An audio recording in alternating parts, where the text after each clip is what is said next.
同款是受到全球极端气候的影响，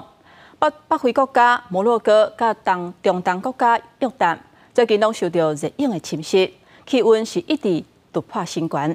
那摩洛哥的南部的城市是阁测到摄氏50.4度，是打破当地高温上悬的纪录。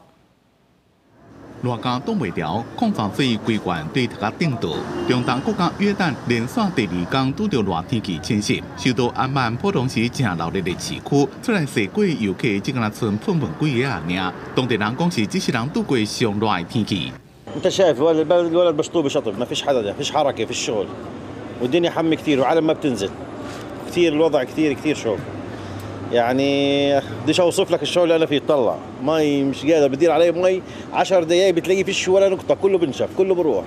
天气热，只敢冰店的生理上好。全世界经历极端气候的侵袭，当地气象专家观测了发现，约旦今年的温度比正常的年平均温度高10到12度，估计未来几天相关温度甚至会升到44度。 A very heated center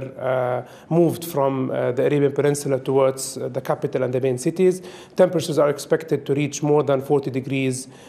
for a couple of days and could reach 43, 44 degrees, which are could be record-breaking temperatures in Amman and surrounding cities. 在北非的国家摩洛哥，同款受到热天气侵袭，温度一直创新高，因为对南方吹来干燥空气，和温度愈来愈高。 这2天的温度是比月平均温度高5到13度，在南部海岸城市阿加迪尔甚至测到摄氏50.4度的破纪录冠军。全世界气候监测机构证实，今年7月是有纪录以来地球上上热的月份。记者综合报道。